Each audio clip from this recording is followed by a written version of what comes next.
재산을 팔아서 가난한 자들에게 주고 나를 따르라는 예수님의 그 도전의 말씀을 듣고 청년은 고개를 떨궜습니다.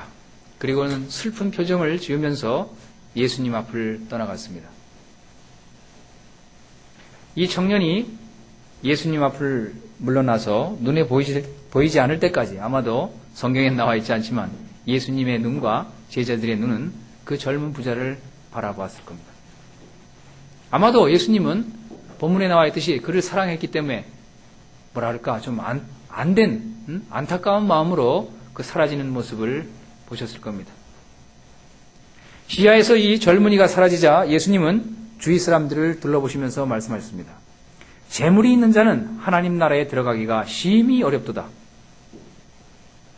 재물이 있는 자가 하나님 나라에 들어가기가 심히 어렵도다. 물론 이렇게 말씀을 드리면 상당히 거부감을 느끼는 사람도 없지 않아 있을 거예요. 물론 뭐 엄청난 부자들이야 그렇겠죠. 근데 물론 본문에 나와 있는 대로 여기 부자 청년에 관한 것은 모든 예수님이 명령하신 재물을 팔아서 나를 따라라고 하는 이 명령은 모든 사람에게 해당하는 그런 것은 아니었어요. 이 부자 청년에게 있어서 문제가 되는 것이 있었기 때문에 지금 예수님은 이 사람의 문제점을 보고 팔고 따라오라는 거예요. 모든 사람, 우린 팔 것도 없잖아요, 별로. 우스갯소리지만 가끔가다 우리 저 동기들 만나면 그래요. 저는 쪽팔리는 얘기지만 뭐 가진 게 없어요. 그래서 야, 난 가진 게 없어. 이 나이 대대로 할 줄 아는 재주가 없어가지고 뭐 책만 쳐다본다고 살아가지고 뭐 하는 것도 없고 그야말로 그냥 그거다. 이제 그러는데 사실이 그렇고요. 어쨌거나 이 부자 청년에게 있어서는 하나님을 따르는 데 있어서 큰 장애가 됐던 게 바로 재물이었던 겁니다. 예수님은 그걸 간파하신 거예요. 재물 있는 자가 하나님 나라에 들어가기가 심히 어렵다 그러니까 놀란 건 누구였겠어요? 제자들이 놀란 거예요. 예? 제자들은 이 부와 재산과 관련해서 하시는 예수님의 말씀에 두 번이나 놀랐습니다. 지금 아까 위에 재물 있는 자는 하나님 나라에 들어가기가 심히 어렵다는 말씀에 한 번 놀랐고 그 다음에 나오는 얘들아 하나님 나라에 들어가기가 어떻게 어려운지 약대가 바늘길로 나가는 것이 부자가 하나님 나라에 들어가는 것보다 쉬우니라. 이 말씀에 놀란 거예요. 두 번이나 놀란 거예요, 사실은. 아마 두 번째 말했을 땐 눈이 아주 지금 땡그레졌을 거예요. 그죠? 약대가 바늘길로 지나가는 것보다 부자가 천국 가는 게 어렵다. 그러니까 이게 도대체 그럼 이거 어떻게 되는 건가? 누가 천국에 가냐 이 말이에요. 예? 게다가 이게 부자가 가기가 어렵다고 말하니까 이게 헷갈리는 거예요.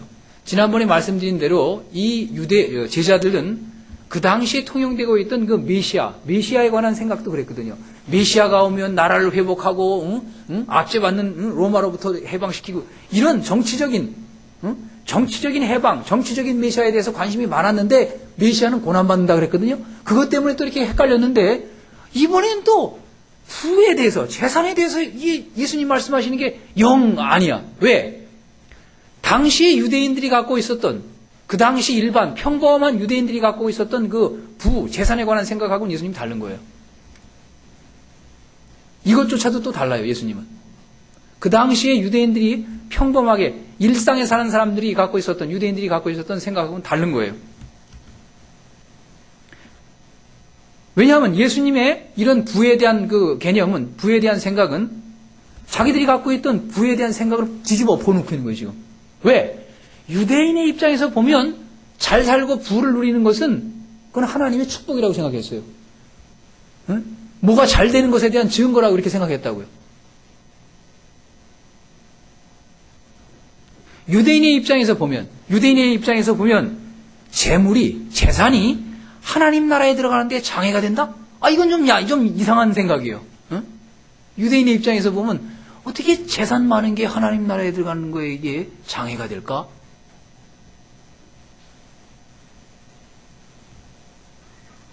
유대인들은 성공하는 것이 선한 사람이라는 증거라고 믿었습니다. 어떤 사람이 부자라면 그 사람은 하나님이 그를 귀하게 여겨서, 존귀히 여겨서 그에게 복을 줬다. 이렇게 생각했습니다.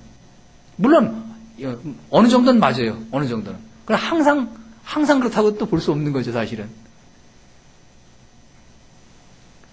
부는, 제사는 훌륭한 인격을, 그리고 동시에 하나님의 호의를, 은혜를 입었다는 그 사실을 보여준다는 거였습니다. 이런 사람들은 주님을 따르는 것이, 율법의 요구를, 계명의 요구를, 복음의 요구를 따르는 것이 그 안에, 계명의 요구를 따르고 예수님을 따르는 그 안에 영생이 있다는 사실을 몰라요. 왜? 부에 대한 집착이 너무 강해서 따라 하려고 하지도 않지만 맛을 못 봤기 때문에 못 가는 거예요.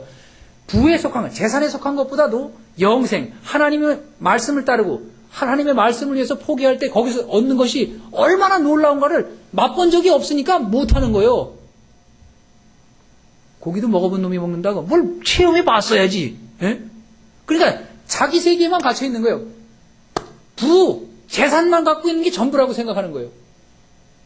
왜? 그 영역을 넘어본 일이 없으니까. 그걸 넘어서서 하나님께 속한 놀라운 것이 있다는 건 체험해본 바가 없어요. 그러니까 하려고 하지 않는 거예요. 어떻게 보면 참 안 된 거죠. 불쌍한 거죠, 사실은.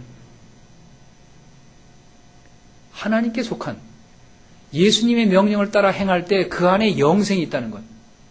그 영생은 말씀드린 대로 육신적으로 그냥 물리적으로 오래 사는 그것이 아니에요. 하나님과 함께하는, 예수님과 함께하는 생명. 그야말로 이 세상에서는 줄 수 없는 놀라운 기쁨과 평화와 그 말로 할 수 없는 그거를 맛본 사람만 그렇게 하는 거예요. 그렇잖아요.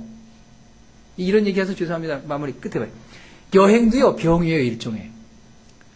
여행 자주 해본 사람 자꾸 하려고 그래요. 왜? 그거 해보면 재밌고 좀 맛있걸랑. 근데 여행 안 하는 사람이, 이 피시 같은 새끼들, 돈 쳐들여가지고 고생하면서 뭐하러 가? 죄송합니다. 내 말을 좀. 그렇게 말해요. 전에 한번 언젠가 우리 형수님하고 이제 형님이 여행을 나오셨어요. 우리 형수님도 이렇게 아주 전략하는 분이에요. 첫 번에 유럽 여행 나와서 제가 이제 운전하고 막 돌아다니고 하니까 뭐라는 줄 알아요? 삼촌. 다음에는 어떻게, 응? 계획을 해서라도 나와야겠어.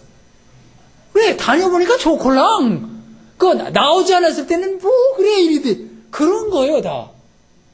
맛본 사람, 이게 좋은 비유는 아닌데, 어쨌거나, 맛본 사람이 해보는 거요. 하늘에 속한 거. 말씀에 내가 당장은 육신적으로 손해보고 피곤하고 하지만, 말씀을 따르고 명령을 따라서 그것을 했을 때 오는 그 어떤 것으로, 채워줄 수 없는 놀라운 어떤 것을 맛보면 하지 말라도 해. 맛있는데. 근데 그걸 안 해본 사람은, 야, 그래서 되겠냐. 그런 소리만 하는 거예요. 맛보지도 않은 게. 맛보지도 않은 게 맛을 더하는 것 같이 떠들어요, 또. 예? 여행 어디서 갔다 오지 않았으면 거기 아는 것처럼 막 떠들어.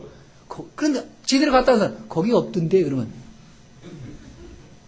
마찬가지예요. 영에 속한 것도.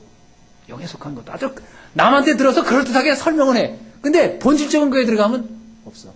그런 사람이 말하는 것은 입으로는 그럴듯한데 여기와 닿지가 않아. 왜?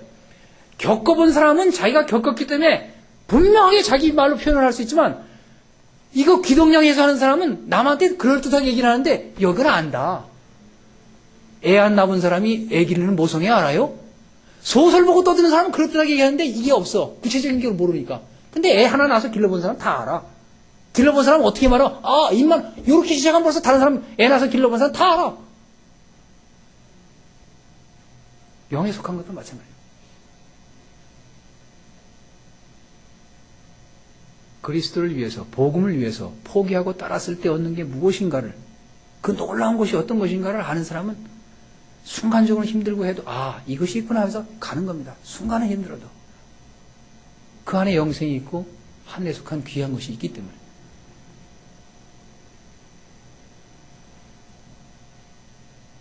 많은 재산은 사람으로 하여금 그것이 가져다주는 명예와 힘이라는 그 거짓된 안전지대에 쌓여 있어서 그 안전지대 바깥으로는 안 나오려고 그래요. 그러니까 하나님의 귀한 것, 사람에게는 불가능한 그런 것들을 체험할 기회가 없어요. 주님과 복음을 위해 큰 것을 포기하는 그것에 하나님의 사람에게 있어서는 불가능이 사라지는 겁니다. 물론 그것이 드물게 일어나긴 하지만 하나님을 믿고 따르는 그것에 놀라운, 사람으로서는 생각할 수 없는 일이 일어나기도 합니다. 나를 따르라는 그 예수님의 도전에 응함으로 하나님의 가능성을 깊이 있게 체험하는 여러분의 삶이 되기를 원합니다. 기도하시겠습니다.